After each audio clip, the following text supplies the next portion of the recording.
空飛ぶ車。おはようございます。ガレージライフのお時間です。前回の動画でスーパーセブンの外装の板金塗装が終わったので、今回の動画からボディの作業をスタートしていきます。もうすでに若干バラシが進んでまして、元々の動画の予定としてはフロントの足回りをバラしてリアの足回りをバラしてで綺麗にしていくっていう予定だったんですけど、ちょっと動画編集してみたらですね、すげえ尺が長くなりそうで、1時間ぐらいの動画になっちゃいそうだったから、ちょっと予定を変更して、今回はこのスーパーセブンのフロントを仕上げていきます。足回りの部品とエンジンルームをきれいにして塗装して仕上げていくっていう形でやっていきたいと思います。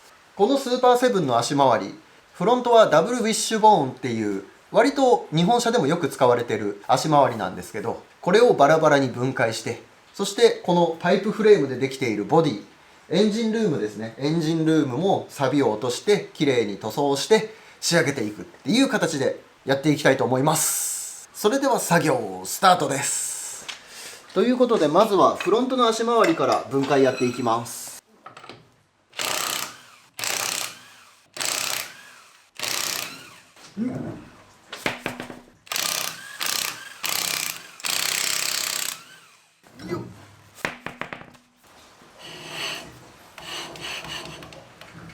ハブのベアリングとかは問題なさそうですね。ステアリングラックの切れる感じとかも違和感はなし。そしたらハブとブレーキと分解していきます。先にブレーキホースですね。ブレーキホース外しちゃいます。そしてキャリパー外します。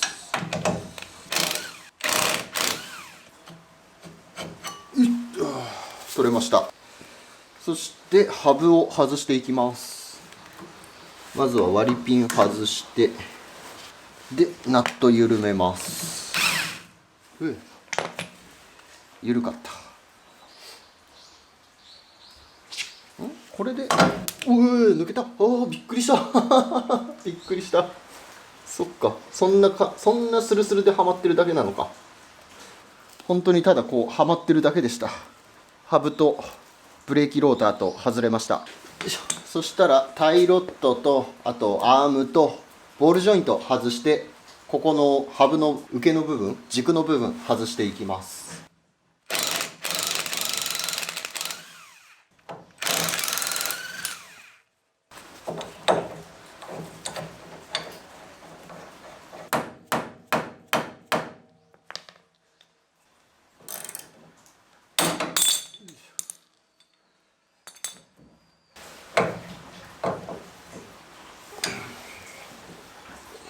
アッパーとロアのアームのところにこのプーラー入れるだけのスペースがないんで、ちょっと外す順番変えます。アッパーアームとロアアームつけたまま、ここアッセンブリで外す形にして邪魔になるものを外しちゃいます。先にスタビライザー外しちゃいます。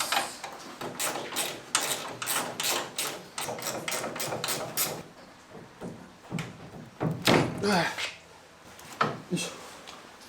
スタビライザー取れました。ただはまってるだけでした。よ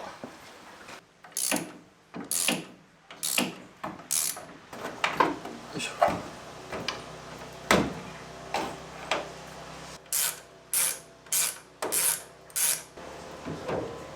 よいしょ。よ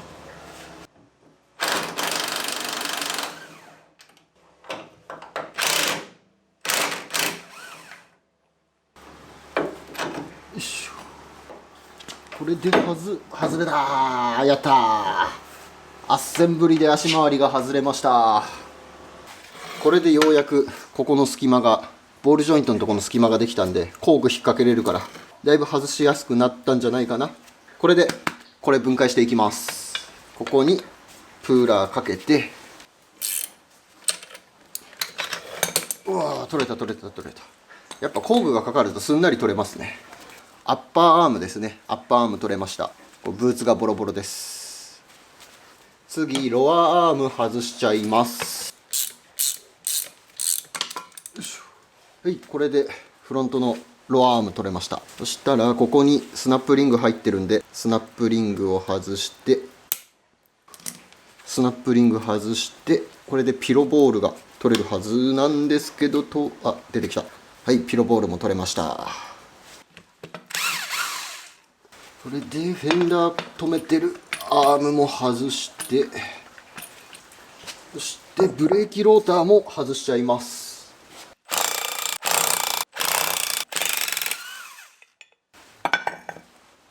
よいしょ。これで分解終了。よいしょ。左フロントも同じように分解やっていきます。とりあえずブレーキキャリパーから、よいしょ。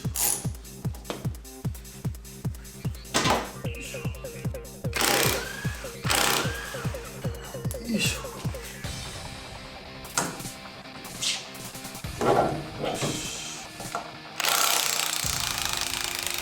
先にブレーキローターとハブ分解しちゃいました。よ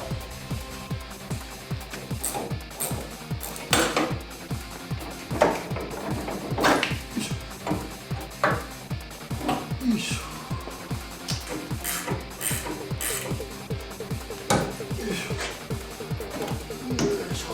取れた。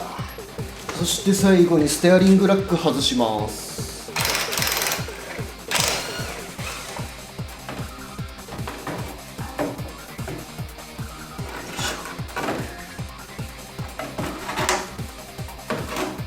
よいしょ、取れた。フロントの足回りすべて外し終わりました。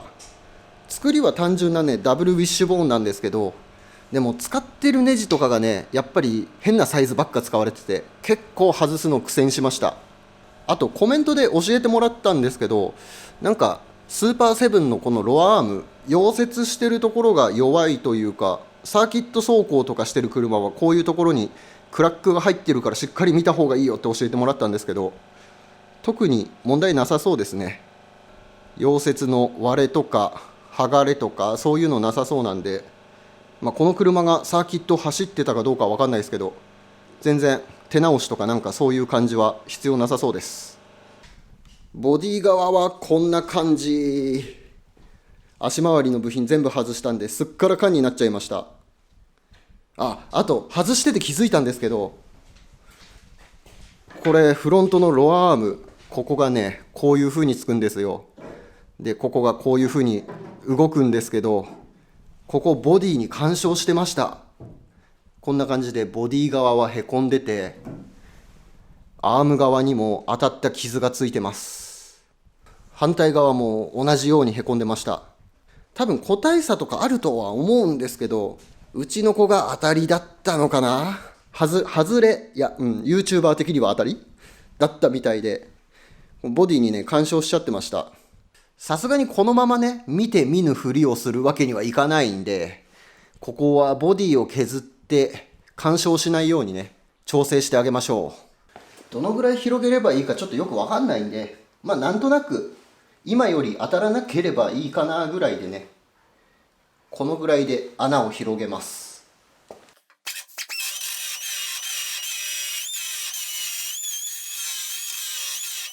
反対側も同じように削っちゃいましょう。ここはこのぐらい。ここも削ります。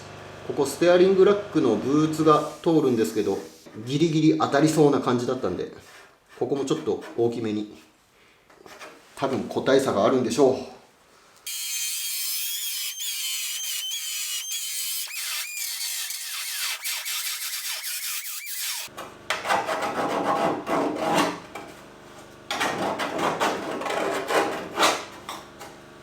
OK。アームが当たってた場所削り終わりました。こんな感じです。で物撮りするの忘れてたんですけど、こっちのステアリングラックの方、こっちは削った状態でこんな感じです。削ったのはこの辺ですね。この辺を削り落としました。それで今このぐらいのクリアランスです。やっとセンターが出たようなそんな感じですね。これ削る前はねここ超ギリギリでした。もうブーツがね当たるか当たらないかほんとねすぐ破れるんじゃないのっていうぐらいのクリアランスしかなかったんで、ここも削っちゃいました。これでアームがボディに干渉することはなくなりました。なかなかこういうの日本車じゃないですからね。面白い作業ができてよかったです。これで心配事が一つ減りました。そしたらあとはこの外した部品たち、ちょっと油で汚れてたりするんで洗浄して錆落としして塗装っていう形で作業を進めていきます。この後錆び落としと塗装とやると車汚れちゃうんで、車一回外出します。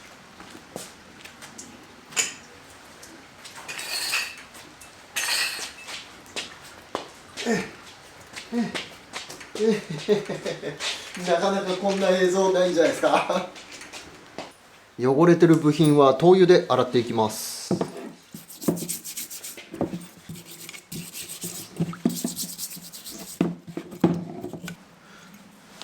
綺麗になりました。次はアームの錆び落としやっていきます。そんなにね錆びひどくないです。ところどころこうやって部品が擦れたような場所とかは塗装が剥がれて錆び出てるんですけど、それ以外の場所は全然錆びとかもなくて、塗装もねしっかりしてるみたいなんで、こんな感じで錆び全然ないです。ここだけちょこっと錆びてるかなみたいな、こんな感じです。ほら見て見て見て、ちょこっと削ったら全然錆びないんです。本当に表面的な錆びだけですね。こんな感じなんで、軽く錆び落としやっていきます。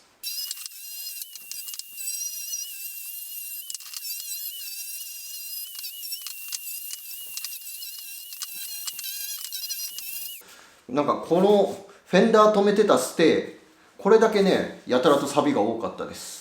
今削ってる途中でちょっとカメラ回し始めました。すごいこれ錆びが出てて、こっち側ねほとんど剥がし終わって、今あとこっち側だけなんですけど、結構ね錆びが出てます。この辺の塗装をこうやってペーパーでこすると、ほらすごい下からねブツブツ錆びが出てくるような感じで、こんな感じですね。他のこういうアーム類は全然錆び大したことなかったんですけど、なぜかこのフェンダー止めてるステーだけがやたらと錆びてます。で削ってて思ったのは、なんかねこれだけ塗装の質が違う。なんか塗装がねペリペリパリパリしてるというか、使ってる塗料が違うのかな。削ってるとそんな感じがします。ひどいとは言ってもジムニーほどひどくはないんですけど、表面的な錆びで削ってあげればこうやってすぐ下の鉄が出てきてくれるんで、そんな深い錆びとかそういうわけじゃないですけど、なんかよくわかんないけどこんな感じでステーだけがちょっと錆びがひどかったですというご報告でした。錆び落とし全部終わりました。こんな感じです。錆びが出てた部分は塗装を落として錆びも落として、で錆びの出てないところは240番のペーパーで塗装を荒らして塗料がね食いつくように下地処理やってあります。スタビライザーはこんな感じです。ここのねブッシュがついてたところがちょっと錆びひどかったんで、ここちょっとしっかりと錆び落としやっておきました。それ以外は錆びが出てなかったりするんで、塗装落としてあったり落としてなかったりみたいな、こんな感じですね。で一番錆びのひどかったこのフェンダーステー、これはね塗装を全部剥離するような感じになっちゃいました。結構ねやっぱ錆び出てました。なんかやっぱ塗装の材質が違ったのかな、変な感じがしてましたね。ただそんなに深い錆びっていうわけでもなくて、なんか表面的な錆び、多分鉄の質はねかなりいいんじゃないかな。そんなにねクレーターみたいになってたりとかしないんで、表面の浮き錆びだけ落としたんで、あとは錆び転換剤に頑張ってもらいましょう。ステアリングラックはこんな感じです。この後塗装していくんで塗料がつかないようにタイロットエンドとかはこういう風にマスキングしてあります。ブーツは交換予定なんでマスキングなしですね。このまま塗装しちゃいます。ということでこんな感じで塗装の準備ができたんで、これから塗装やっていきます。まずは必殺錆び封じ。これでもう錆びてこないように下地を作ります。これ使う分だけこういう風に取らないとダメですからね。缶に直接筆突っ込んで使うと、この中で錆が反応しちゃって、筆についた錆がこの缶の中で反応しちゃって塗料本来の性能を得られないんで、使う時はちゃんと使う分だけ計量カップに取って使います。形状が複雑だから刷毛塗りの方がね塗りやすいです。スプレーでね塗ろうとすると意外とねこう変な形してるから塗るの大変で、とりあえずこんな感じで刷毛でビャーっと全部塗っちゃいます。別に必殺サビ封じじゃなくてサビキラーとかでもいいんですけど、サビキラー塗った後足付けしてから塗装しなきゃいけないんで、そう乾かしてペーパー当てて塗装っていうのが結構手間だったりするから、必殺サビ封じ選んでます。必殺サビ封じはね、足付けしなくていいんですよ。これ塗って乾かしたらそのまま次の塗装に移れるんで、作業工程がすごく楽です。ということで僕はこれを選びました。サビ封じが乾いたら次サフェーサーを入れていきます。あんまり見た目とか気にする部品じゃないから、今回はノンサンディングサフェでいきます。研がなくていいサフェーサー。サフェーサー入れた後乾かしてそのまま色が塗れるやつですね。研ぎ入れるのにすごい時間かかっちゃうから、今回はノンサンです。見た目気にするね、外装部品とかには使えないんですけど、今回そんな見た目気にする場所じゃないから、足回りの部品だったりとかするんで、ノンサンで時間短縮しちゃいます。サフェーサーにクリア入れて、シンナー入れて、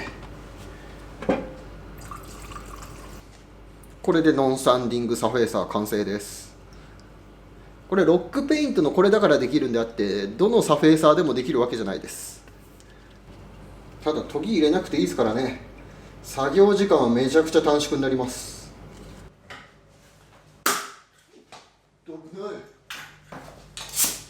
あとはこのままサフェーサー入れて乾かして、で研ぎ入れずにそのまま色入れちゃうんで、本日1回目の塗装タイム行ってみよう。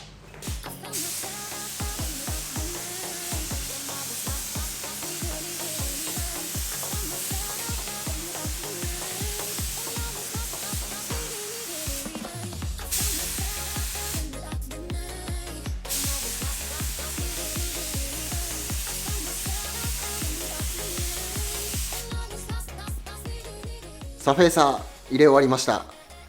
塗った回数は2回塗りです。で塗ってからしばらく乾燥させてたんで、もう触れるぐらいに乾いてます。そしたら研ぎは入れずに、このまま次黒を入れていきましょう。塗っていくのは二液のツヤありの黒です。やっぱり二液の方が錆にも強いし耐久性もあるし、二液の方がいいと思います。でその代わりに今回クリアコーティングはなしです。黒塗ったら終わりです。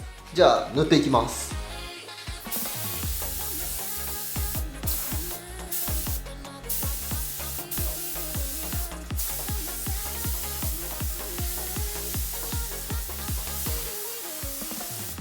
塗装翌日です。もう乾いて触れるはず。大丈夫ですね。触っても大丈夫。塗り上がりはこんな感じです。ちょっとツヤが引けて七分ツヤぐらいかな、そんな感じになります。このちょっとツヤが引けた感じの黒塗りが純正の新品部品みたいで違和感ないんですよね。足回りのアーム、あとステアリングのユニバーサルジョイント、フェンダーのステー、スタビライザー、ステアリングラック、あとハブ、今回外した部品全部塗装をやりました。唯一塗らなかったのはショックですね。サスペンション、これオイル漏れしてて交換する予定なんで、これだけ塗装しなかったです。ほらこの黒塗りの感じが純正の新品部品みたい。名車再生スーパーセブン、チャンネル登録よろしくね。それじゃあ足回りの部品もきれいに塗装できたので、これからエンジンルームの作業を進めていきます。エンジンルームもところどころやっぱ錆が出ていてですね、部品がぶつかったようなところとか、あとバッテリーの取り付け部分とか、ここは多分バッテリーの液がこぼれたのかな。他にもブレーキの取り付け部分、ブレーキマスターがつく部分ですね、ここもブレーキフルードこぼれて塗装がベロベロになってたりするんで、クラッチペダルとかブレーキペダルも外して、あとブレーキの配管とかも外して、エンジンルームを空っぽにしていきます。まずはブレーキ配管から外していきます。よいしょ。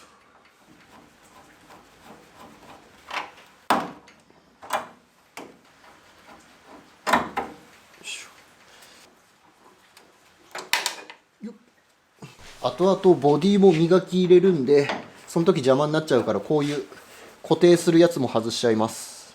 これボンネット固定するやつ、これも外しちゃいます。よいしょ。こっちはブレーキホースがつながってたやつ。よいしょ。反対側も同じく外しちゃう。よいしょ。これ今車を真上から見てる状態です。でここがペダルのボックスの部分なんで、ここ外していきます。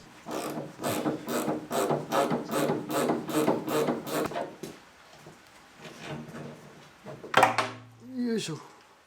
ペダルはこんな構造です。2本のペダルにシャフトが通ってて、この中カラーが入ってて、ナットで止まると、こうの方が見やすいか。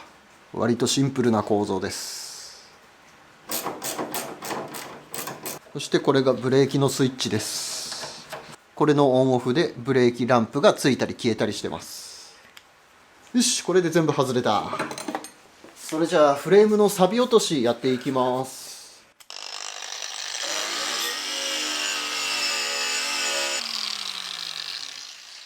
やっぱり全然錆大したことなさそうですね。さっと削ってあげれば簡単に錆が落ちます。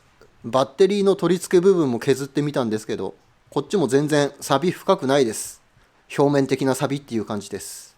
削ったら簡単に錆がなくなります。やっぱり鉄の材質が違うのかな。なんかね、鉄がすごくしっかりしてます。あまりにも錆がひどかったら、このアルミのパネル、これ剥がしてフレームやり直しも一応覚悟してたんですけど、そこまでやらなくても多分大丈夫ですね。っていうか、これ外すにはこのリベットをね、何百個って外さないと剥がれないんですよ。そしてこのアルミの外板、フロント側からずーっと来て、後ろの方もずーっと来て、途切れることなくずーっと来て、ぐるっと一周一枚ものなんですよね。だからこれ外すのはね、ちょっと非現実的なんで、フレームの状態とかも全然良さそうなんで、外装は外さずにこのまま塗装していきます。とりあえず錆削ったりとかするのはアームとかやったのと同じ作業になっちゃうんで、ここは作業をスキップします。現在錆落とし塗装剥がしの最中です。でまだ全然終わってないんですけど、シリコンシーラントが結構あちこちに入ってて、塗装剥がすのに邪魔なんで、これ先に剥がしていきます。で雨漏りの原因なんですけど、作業してて分かったのはですね、こんな感じでシーラントがね、もう密着してないんですよね。ペロペロ剥がれてきてるというか、こういう隙間から水が入ってたみたいです。っていうか前の動画で、いや動画にしてないんですけど、水流してチェックしたりとかもやってたんですけど、どの辺だとわかるかな。ここちょっと見えにくいんですけど、穴が埋まってないというか、隙間が空いてるというか、結構ボディこういうところもたくさんありまして、水流すとね、こういうとこから室内に水入ってきたんで、こういうところは組み立てていくときにシーラント打ち直しでちゃんとやっていきます。ここもそうですね。もうがっぽり穴開いてますもんね。こういうところがね、結構あるんですよ。組み立てていくときはもうちょっとしっかりとシーラントを入れ直していきます。とりあえず、エンジンルーム塗装するためにこういうシーラント全部剥がしていきます。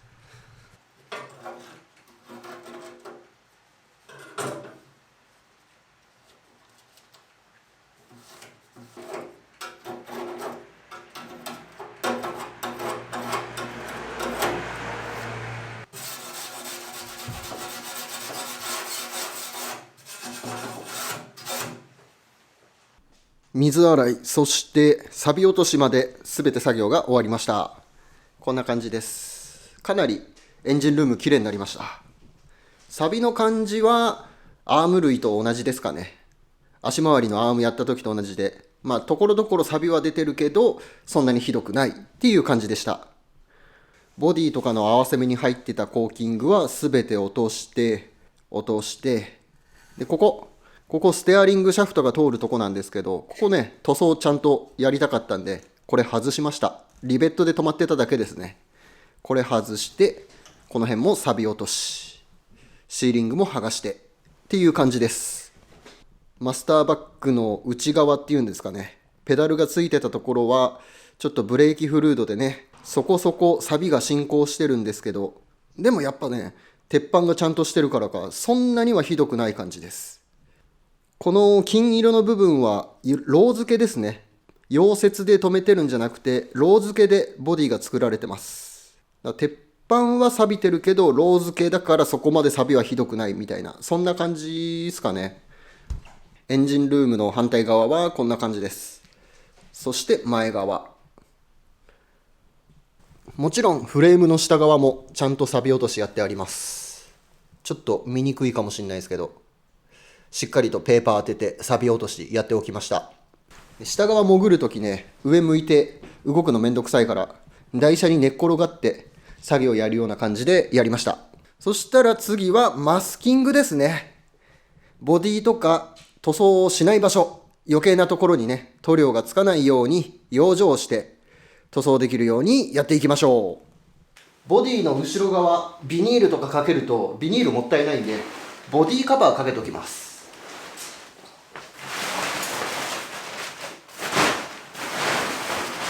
これで後ろ側の養生は OK。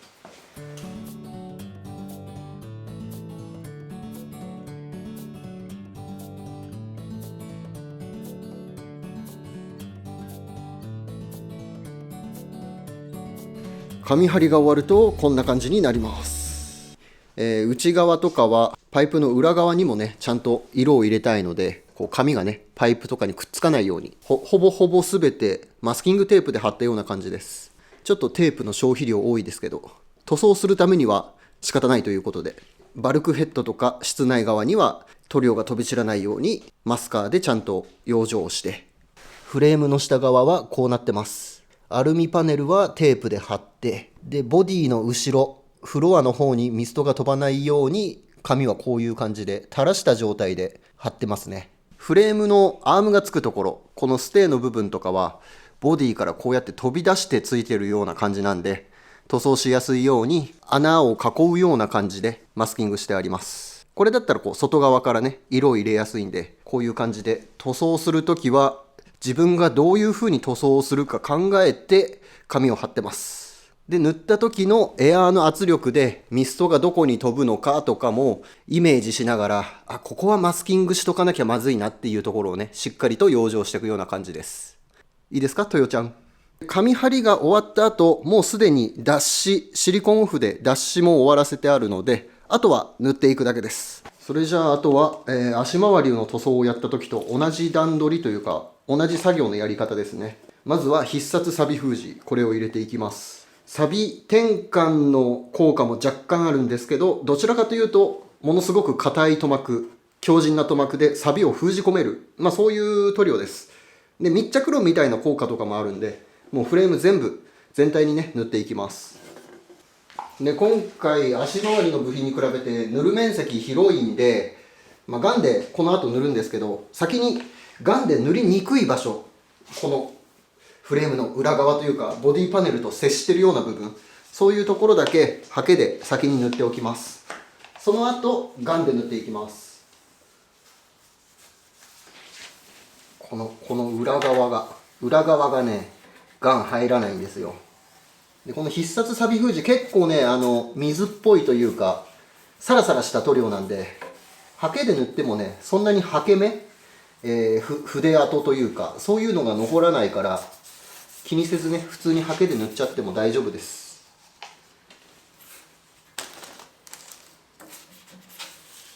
今ハケ塗りでガンで塗りにくいような裏側とかをね、重点的に塗りました。そしたら次はガンで塗装していきます。足回りやった時と同じように必殺錆封じを入れて乾かして、でノン酸のサフェーサー入れて乾かして、そのまま色を塗るっていうところまでいっぺんにいきたいと思います。それじゃあ本日2回目の塗装となります。それでは皆さんご一緒に塗装タイム行ってみよう。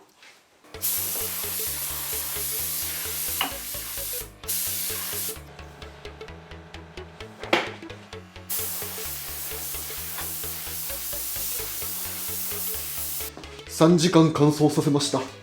で表面乾いてもう指につかないぐらいになったんで、次サフェーサー入れていきます。でサフェーサーも同じで、ガンで塗りにくい裏側、パイプとの隙間とかはハケで先に塗っておきます。もう必殺サビ封じで膜が1つできてるから、サビはねもうそんな気にしなくてもいいんですよね。やっぱり色が入ってた方が見栄えがいいんで、見栄えのためのサフェーサーっていう形です。あとは普通に塗っていきます。さっき塗りにくかったから先に下側から塗っていきます。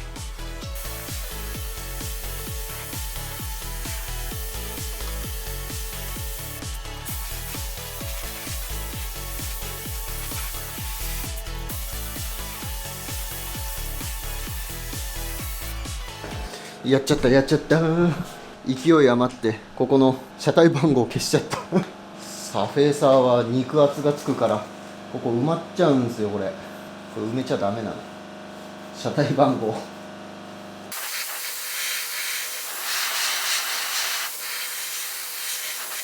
こんな風に刻印が埋まらないように気をつけてね塗ります。サフェーサーだとこれが埋まっちゃうんです。ダメじゃんこれ。刻印写しちゃったらダメだよね。モザイクですね。今気づいた。これ車体番号写しちゃダメですね。はい、モザイク処理になってると思います。モザイクしたらわかんないな。まあこんな感じで、刻印が埋まらないようにサフェーサーを入れます。はい。塗り方で調整をします。サフェーサーが乾いたんで仕上げに二液の黒塗っていきます。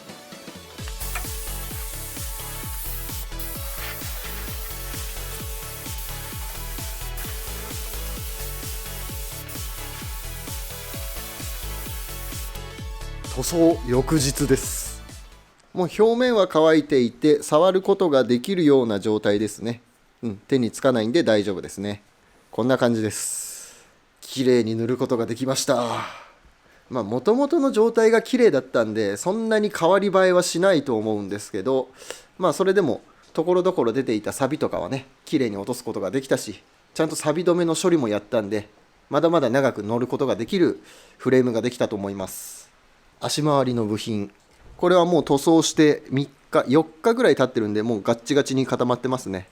ちょっとホコリかぶっちゃいましたけど、足回りの部品もものすごく綺麗です。ブレーキフルードで塗装がベロベロになっていたところも綺麗に治りました。この辺の錆びてたところは転換剤入れてるからもう錆びの心配はないと思います。昨日塗装するのに使った必殺錆封じ、1日経つとこんな感じになります。これ湿気で固まるタイプの一液の塗料ですね。1日経つと湿気を吸ってこんな感じでパキパキになります。パキパキって言ってもまだ1日しか経ってないからそこまでねガチガチじゃないんですけど、まだちょっと柔らかさはあるけど、これが数日経つともうガッチガチ、もう本当にパッキパキになります。でこれ今ちょっとなんか黒っぽくなってるのはハケ塗りで使ったから、そのサビがね塗料の方に混ざってこんな感じに黒くなってます。だから缶に直接ハケ突っ込んだりするとこういう風にね汚れが塗料の方に入っちゃうし、で湿気もその都度缶に入ってこうやってどんどん硬化が進んじゃうんで、できるだけ使う分はねカップに取って使ってあげるのがいいと思います。っていうかそういう風に注意事項として缶に書かれてます。特にトラブルとかもなく順調に進んでよかったです。このフレームが腐っちゃったりするとボディ強度はほぼないに等しいので、表面的な錆びだったんで今のうちに処理することができて本当に良かったです。どっかしらがね腐って折れちゃうとかなんかそんな状態だとね溶接し直しで作んなきゃいけないから、そうなると大変だなと思ってたんですけど、そこまでひどくなくて本当に良かった。やっぱり雨の日とか、冬雪道走ったりするような車じゃないからボディの状態がねこんだけ良かったんだと思います。そしたら次回はですねリア周りを仕上げていきたいと思います。もう足回りとか外れちゃってるんですけど、これは見なかったことにしてもらって足回りを分解して、そしてトランクというかフレームですね、後ろのフレームを塗装してきれいにしていきたいと思います。あとボディ溶接もねやらなきゃいけないところがあって、これナンバーのステーというか、スペアタイヤのブラケットですね。ケーターハム後ろにねスペアタイヤ積むためにこういうのがあるんですけど、これ外れちゃってるんでこれ溶接でボディにくっつけ直したりとか、いろいろやることたくさんあるんで、次回も見逃さないようにチャンネル登録よろしくお願いいたします。また次回もご覧ください。バイ。